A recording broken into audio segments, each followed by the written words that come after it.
नमस्कार, मी पूनम तुमचं पूनम बेसिक रेसिपीजमध्ये पुन्हा एकदा खूप खूप मनापासून स्वागत करते। तर सर्वात आधी तुम्ही इथे हा मसाला पापड बघा, किती कुरकुरीत तयार झाला आहे। कोणी म्हणेल का हा रात्रीच्या शिळ्या चपातीपासून बनवलेला आहे।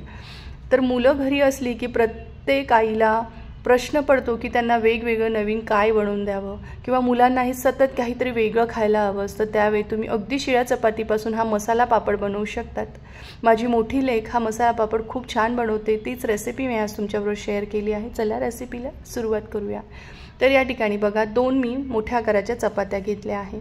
तुम्ही हवं तर ताजी चपाती सुद्धा घेऊ शकतात। एकदा तुम्ही हा मसाला पापड या पद्धतीने केला ना तर 2 चपात्या नक्कीच जास्त टाकाल, एवढा मस्त बनतो। तर त्यासाठी काय करायचं, एक लोखंडाच्या तव्यावर आपल्याला थोडंसं बटर टाकून घ्यायचं आहे। या ठिकाणी मी बटरचा वापर केला आहे, हवं तर तुम्ही साजूक तूप किंवा तेलाचाही वापर करू शकतात। आता ही चपाती आपल्याला मंद आचेवर अगदी खरपूस पापडासारखी होईपर्यंत भाजून घ्यायची आहे। दोघही साइडने मी भरपूर असं बटर लावून घेतलेलं आहे। तोपर्यंत तुम्हाला एक निवेदन आहे, तुम्ही अजून माझ्या चॅनलला सबस्क्राइब केलं नसेल तर नक्की सबस्क्राइब करा आणि बेल आयकॉनवर क्लिक करा। सबस्क्राइब करणं पूर्णपणे फ्री आहे, निशुल्क आहे, तर नक्की माझ्या चॅनलला सबस्क्राइब करा। याआधी सुद्धा शिळ्या चपातीचे पौष्टिक गुळाचे लाडू कसे बनवायचे ते मी तुमच्याबरोबर शेअर केलं आहे, तर पूनम बेसिक रेसिपीवर जाऊन नक्की सर्च करा।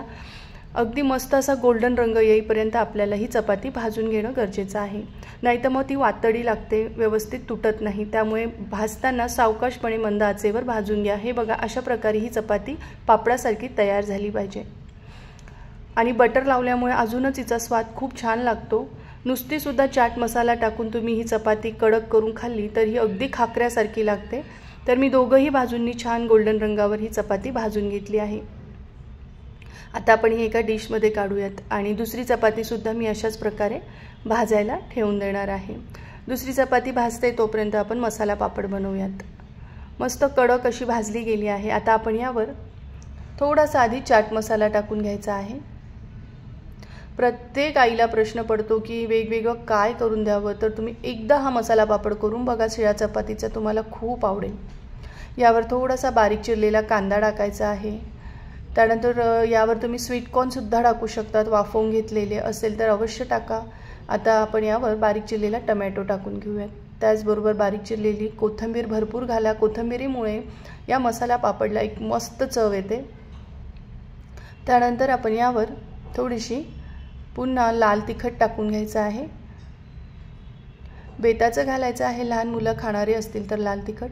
हिरवी मिरची सुद्धा तुम्ही यावर बारीक चिरून टाकू शकतात। पुन्हा वरतून मी यावर चाट मसाला भुरभुरून टाकला आहे आणि बारीक शेव भरपूर टाकायची। तर अशा प्रकारे हा मसाला पापड आपला या ठिकाणी रेडी झाला आहे। तुम्ही सुद्धा करून बघा। रेसिपी आवडली तर कमेंट करून नक्की सांगा। माझा व्हिडिओ पाहिल्याबद्दल तुमचे मनापासून खूप खूप धन्यवाद।